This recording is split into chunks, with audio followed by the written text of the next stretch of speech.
There is a special kind of fear that comes from the ground itself. A fear that lies coiled in the dense undergrowth of a subtropical forest, silent, patient, and deadly.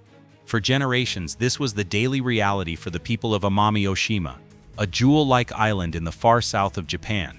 Their lives were shadowed by a pit viper known as the Habu, a snake whose bite could bring agony, permanent injury, or death.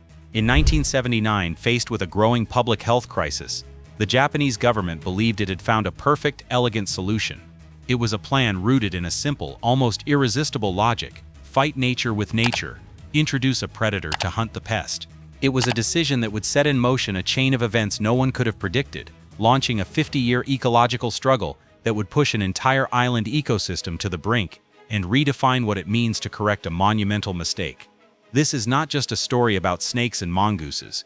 It is a profound lesson in unintended consequences, a testament to human perseverance, and a global warning about the delicate, intricate web of life we are so often tempted to unravel. Welcome to the story of how a perfect solution became an island's curse, and how a community fought to take back its paradise. To understand the desperation of the solution, we must first understand the pervasive nature of the problem. Amami Oshima is not a barren rock, it is a teeming, lush island, a remnant of ancient geological processes cloaked in vibrant green. Its mist-shrouded mountains and dense jungles are a living museum, home to species that have evolved in isolation for millions of years, existing nowhere else on the planet. This isolation made it a sanctuary for unique life, but it also created a unique set of challenges for its human inhabitants. The most formidable of these challenges was the Habu. This is not a small, timid garden snake. The Habu is a robust pit viper, often growing over 5 feet in length. Its camouflage is masterful, allowing it to blend seamlessly into the leaf litter and rock walls of the island. It possesses a lightning-fast strike, and its venom is a potent cocktail of hemotoxins that cause massive swelling, tissue destruction, and systemic illness. While modern medicine had developed an antivenom, the bite itself remained a traumatic and life-altering event. The psychological toll on the community was immense. Parents lived with a low-grade, constant anxiety for their children walking to and from school along forest paths. Farmers, tending to the island's famous rice paddies and sugarcane fields, worked with a nervous vigilance, knowing that a single misplaced step could result in a searing pain in the ankle. The snake was a specter in the fields, a threat under the house, a danger in the woodpile. Hundreds of bites were reported each year, flooding local clinics and creating a pervasive atmosphere of fear. But the medical battle was fraught with its own difficulties. The very geography that made Amami Oshima a biological paradise made it a logistical nightmare for emergency care. The island is rugged, with a mountainous interior and villages scattered along a convoluted coastline. In the 1970s, roads were often poor, and communication could be slow. The antivenom itself was part of the problem. It required consistent, refrigerated storage, which was reliably available only at the main hospital. For a farmer bitten in a remote field, the clock would start ticking mercilessly. The journey often involved a frantic drive over winding roads, followed potentially by a ferry trip to a larger medical facility. Each minute of delay increased the risk of permanent tissue damage or worse. It was this combination of a pervasive threat and a struggling medical response that created a pressure cooker situation. The local and national governments felt they needed to act, and act decisively. A large-scale infrastructural project to build advanced clinics in every village or to revolutionize the power grid for perfect cold chain storage was deemed too expensive, too slow, and too complex. They wanted a silver bullet, and so they turned away from engineering and toward the field of biology, seeking a living, breathing solution. The concept of biological control is not inherently foolish. In fact, when applied with extreme caution and scientific rigor, it can be successful. It's the practice of using a pest's natural enemies to keep its population in check. The idea for Amami Oshima was seemingly pulled straight from a textbook, or perhaps from folklore. The candidate was the small Indian mongoose. Native to the dry grasslands of South Asia, this small weasel-like mammal had built a formidable reputation. For centuries, stories and documentaries had showcased its legendary duels with king cobras, portraying it as a fearless and agile serpent slayer. Its lightning-fast reflexes and thick coat of fur were thought to provide a natural defense against snake bites. To the planners in Japan, it must have seemed like a gift from nature itself. The proposal was seductively simple. It could be summarized in a few straightforward points. Chanaranged, the problem: too many venomous Habu snakes. The solution: introduced the mongoose, a natural snake predator. The expected outcome: snake population declines, human safety improves. It was a linear, easily understandable equation. The mongoose would be a self-sustaining, self-replicating army of snake hunters, requiring no salaries, no fuel, and no complex maintenance. It was, in the parlance of the time, a no-brainer. There was a precedent, though a troubling one. The mongoose had been introduced to other islands around the world, such as Hawaii and Fiji, in the 19th century, to control rats in sugarcane fields. The long-term results of those introductions were already known in scientific circles. They were catastrophic for native wildlife. But in the urgency of the moment on Amami Oshima, these warnings from distant islands were either overlooked or dismissed. And so, around 1979, the decision was made. A group of approximately 30 small Indian mongooses was released into the wilds of Amami Oshima. They scampered off into the undergrowth, and the people of the island waited, watching the forests with a new sense of hope. The waiting, however, would soon turn to watching, and then to worrying, as the first cracks in the perfect plan began to appear. In the world of ecology, timing is everything. The first and most critical flaw in the mongoose plan was a fundamental mismatch in the very daily rhythms of the predator and its intended prey. Mongooses are diurnal. They are creatures of the day. Their world is defined by sunlight. They hunt, forage, socialize, and raise their young from dawn until dusk. The Habu snake, in stark contrast, is primarily nocturnal. It prefers the cool, shadowy hours of the night to hunt and move about. As the sun set and the Habu began to stir from its daytime hiding places, the mongooses were already settling down for the night. As the mongooses woke at first light, the Habu were retreating into the deep crevices and burrows where the mammals could not follow. Their paths simply did not cross in any meaningful way. The mongooses released with a supposed mission to eradicate snakes barely ever encountered them. The initial assumption that the mongoose was a specialist snake hunter was profoundly incorrect. It is, in reality, a generalist opportunist. It doesn't seek out dangerous confrontations, it seeks out the path of least resistance to a full stomach. Faced with a landscape full of easier, safer, and more accessible food, the mongooses did what any intelligent forager would do. They changed their menu. They discovered a smorgasbord of defenseless prey that had never evolved to fear a mammalian predator of this kind. The forests of Amami Oshima, which had been a safe haven for millions of years, were now a hunting ground. But the failure to control the snake population was only the first act of the tragedy. The second act was driven by a characteristic the planners had counted on, but failed to contain: the mongoose's phenomenal ability to thrive.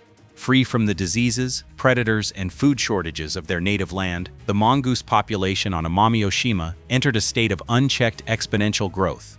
The initial 30 animals found an island paradise ripe for the taking. They bred rapidly, with females producing multiple litters of young each year.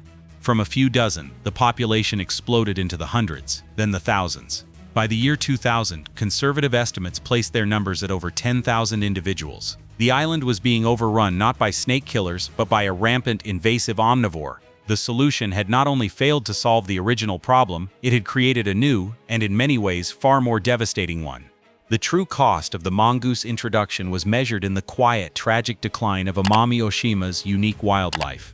The island is a biodiversity hotspot, often described as a Galapagos of the East.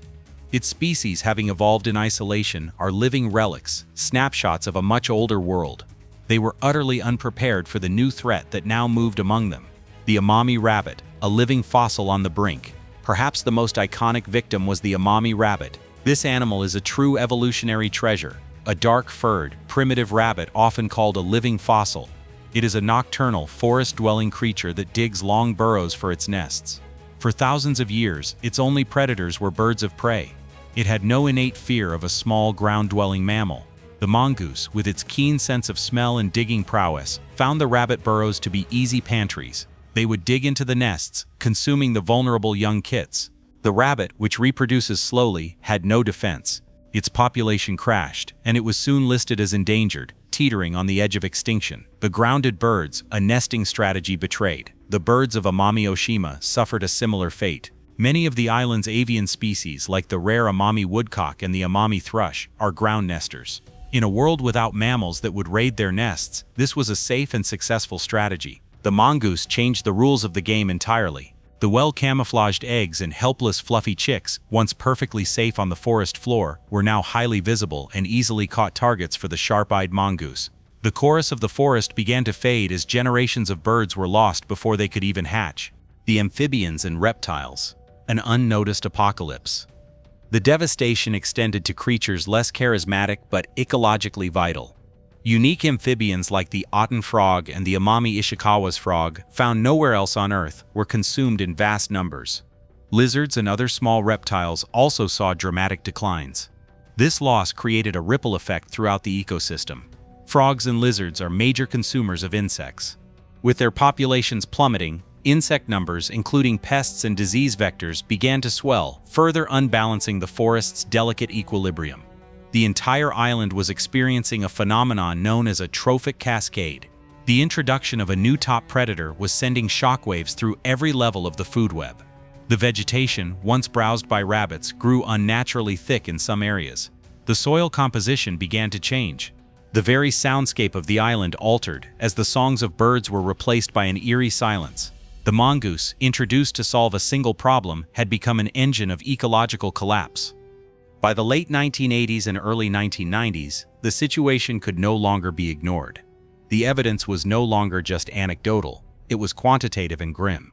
Biologists and conservationists conducting field surveys began to publish alarming data. They documented two diverging lines on a graph.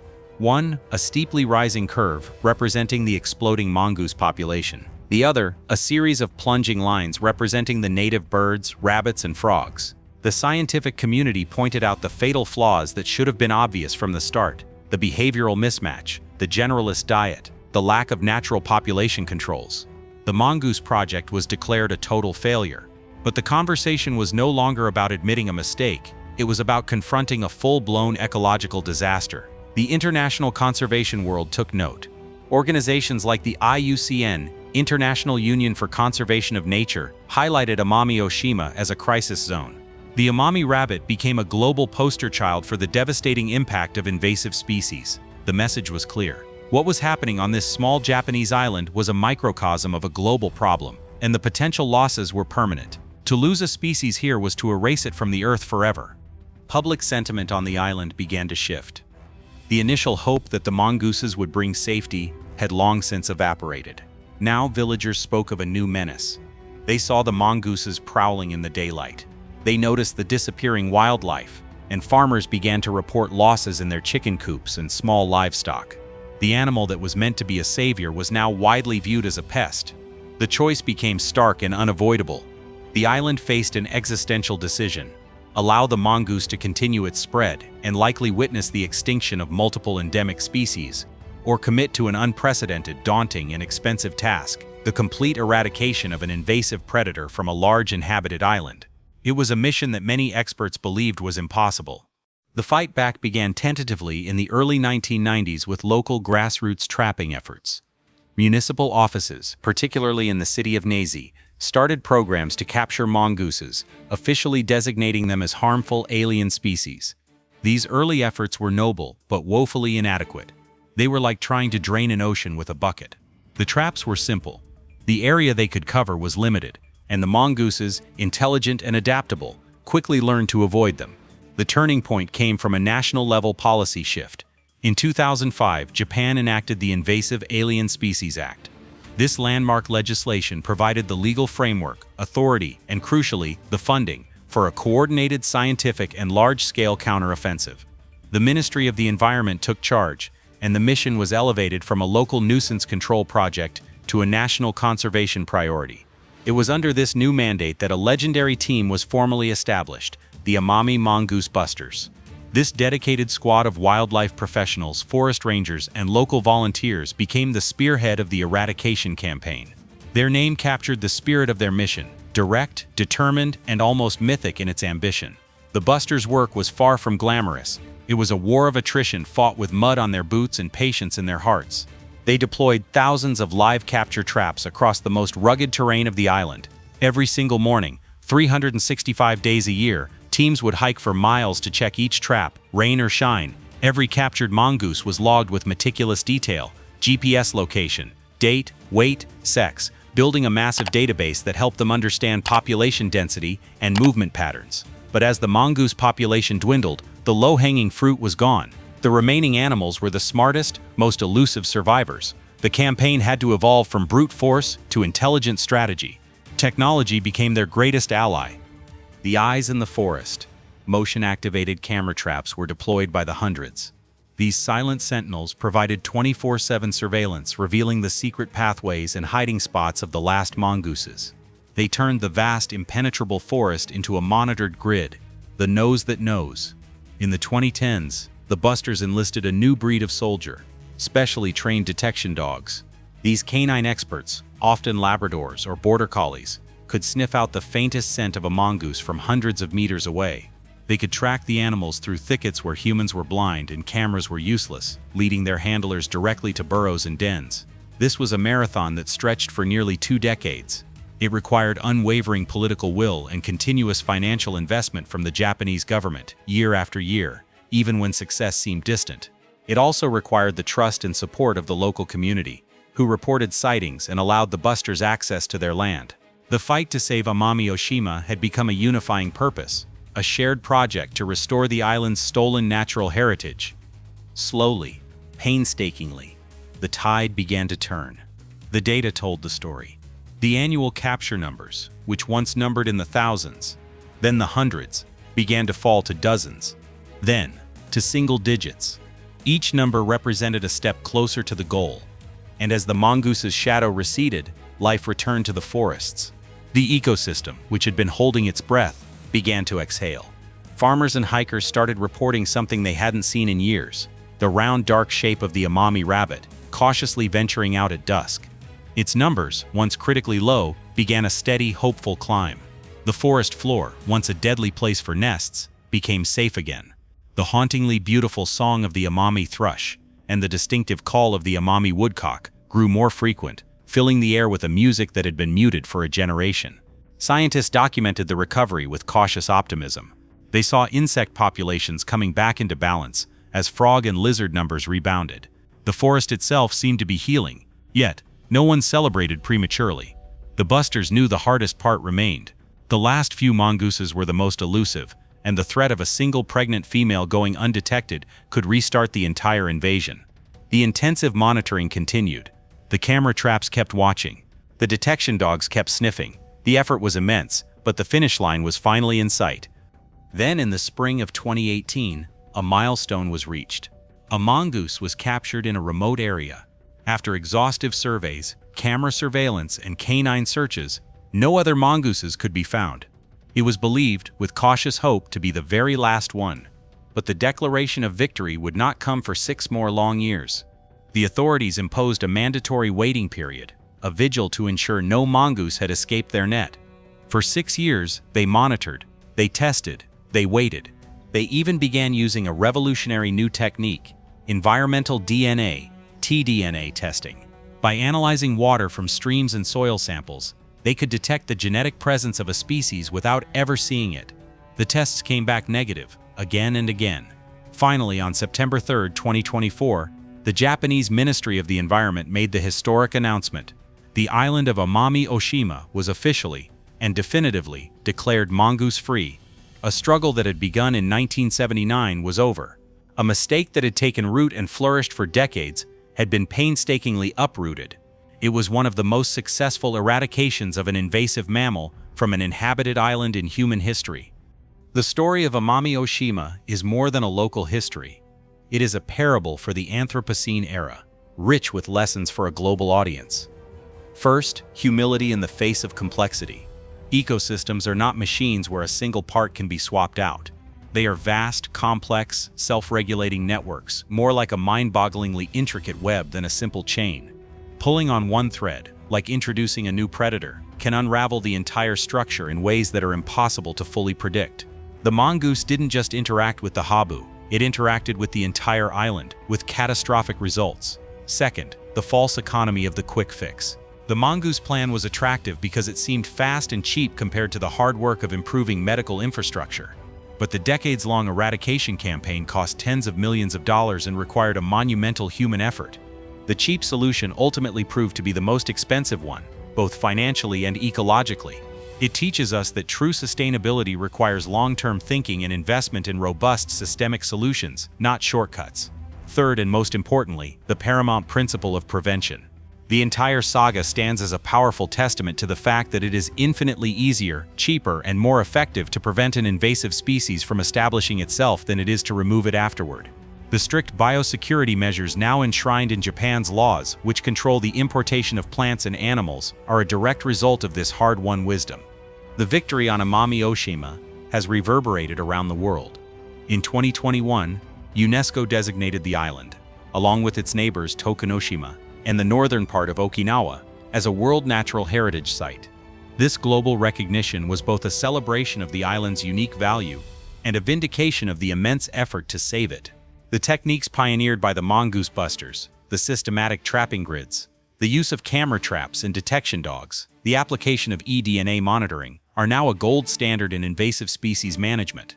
They are being studied and adopted in other islands across the Pacific and beyond, from the Galapagos to New Zealand, helping others avoid Amami's fate. The island has become a living laboratory of hope.